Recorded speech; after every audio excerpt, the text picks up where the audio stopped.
जलते दीप के प्रकाश से सहज होवे सब काम। अंधेरे में डोलत फिरो आँखों को सूझत नाय। हे भाई, हमारे वेद भगवान ने दीप को एक गुरु की उपाधि दी, उपमा दी।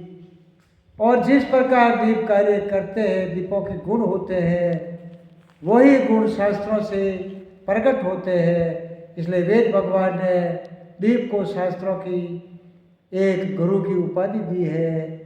तो मैं दीप गुरु के विषय में 2 शब्द आपके साथ रखता हूँ, आपके सामने रखता हूँ, सुनो। दीपक अगर हम एक मकान में रखेंगे तो वो जलता हुआ दीप मकान की सभी वस्तुओं का हमें ज्ञान दे देगा। यहाँ तक कि मकान में गंदगी, मकान में कीड़े मकोड़े आदि आदि, मकान में जितने भी सामान सामग्री है उसका हमें पूरा ज्ञान वो प्रकाश दे देता है। लेकिन योगवश दीप बुझ जाता है, तब आंखें तो है जो कि जो, लेकिन हमें कोई वस्तु का बोध होता नहीं है भाई। क्यों? कि प्रकाश के बिना आंखें चलायमान नहीं होती है। इसी कारण हमारे यहाँ चाहे कितना भी बहादुर, पहलवान, धनवान, गुणवान हो, लेकिन प्रकाश के बिना उसका जीवन अधूरा है, उसका जीवन कोरा है। इसलिए दीप को हम गुरु मानते हैं। अब जब शास्त्र में कहा है,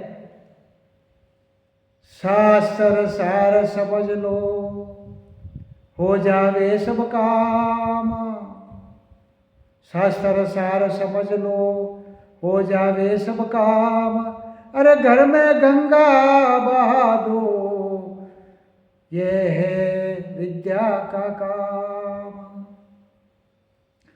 के शास्त्र सार समझ लो होवे सब काम।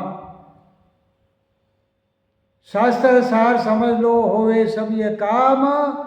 अंधेरे में डोलत फरो आंखें का निकाम। हे सजना, जिस प्रकार शास्त्र की सार समझने के लिए वो शास्त्र उस घट को प्रकाशित कर देता है और वो शास्त्र का पूरा ज्ञान वो घट में आ जाता है। जैसे हमने एक शास्त्र पढ़ा है, वो रामायण है। रामायण का पहला ही कांड पढ़ते ही हमें ये ज्ञात हुआ कि तुलसीदास जी शौच करने जाते थे, अपना नित्य कर्म करने जाते थे, तो जो भी पात्र में पानी बचता वो एक बबूल के झाड़ में डाल देते थे। ऐसे डालते डालते कई समय निकल गया। एक दिन ऐसा आता है कि वो ही पेड़ से आवाज़ आती है, भगत मैं आपका कुछ काम कर लूँ, हे महात्मा मैं आपका कुछ काम कर लूँ। तुलसीदास को समझ में नहीं आता ये कौन बोल रहा है। जब वापिस रवाना हुए और आवाज़ आई, महात्मा मैं आपका कुछ काम करूँ। तुलसीदास ने ऊपर देखा तो एक छोटा बालक पेड़ के ऊपर था। तुलसीदास कह रहे भाई तू कौन है? वो कह रहा है मैं भूत हूँ भगवान। तो बोले मेरी जरूरत क्यों कर रहे, गरज क्यों कर रहे हो तुम? कि आपके जल के सफर से मेरे जन्मों जन्म के पाप नष्ट हो गए और मैं देव योनि को प्राप्त हूँ और कल हम हनुमान जी की मीटिंग में जाएंगे, हमको समाचार मिल चुका है। इसलिए मैं मन में सोचता हूँ कि इस भगत के पावन जल से मैं गिरफ्तार हुआ, इनका मैं कुछ कार्य कर लूँ। इसलिए आप मुझे कहो आपका मैं क्या काम करूँ। जब तुलसीदास को याद आया कि भाई और तो मेरे पास कोई काम है नहीं तेरा, लेकिन अगर कल तू हनुमान की मीटिंग में जाएगा तो हनुमान को भगवान का पता रहता है, आप हनुमान को पूछना, हे हनुमान जी भक्त ने कहा है भगवान कहाँ मिलेंगे, मैं उनको बताऊं तो क्या बताऊं, आप बताओ। तब हनुमान जी ने उन्हें बताया कि भाई चित्रकूट के घाट के ऊपर रामलीला होगी, उस रामलीला में भगवान आएंगे और तुलसीदास जी को कह देना कि आप कुंडली लेके सुबह से बैठ जाना, जो भी संत आवे उनके तिलक करना, लेकिन भगवान आएंगे तो वो कुंडली में हाथ डाल के आपके तिलक करेंगे, तो उनका हाथ पकड़ लेना, वही भगवान है। लेकिन तुलसीदास इस बात को समझे बिगड़ तिलक करते रहे, जो आते उनके तिलक करते रहे। लेकिन राम आए तब उन्होंने कुंडली में से तुलसीदास को तिलक किया और वो आगे निकल गए। ये तुलसीदास को ज्ञान नहीं था।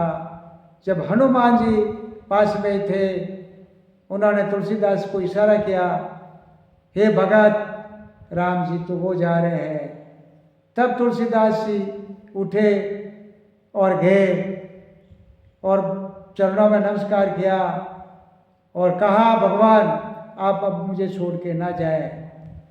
तब भगवान बोलते हैं, हे भगत ये जगत में चलता नहीं है, व्यवहार नहीं है, मुझे तो जाना पड़ेगा। भगत बोलता है कि नहीं।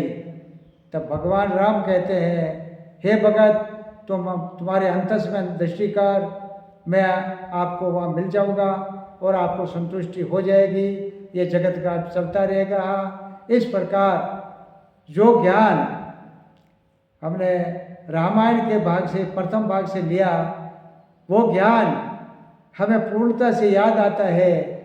क्या भूत होता है?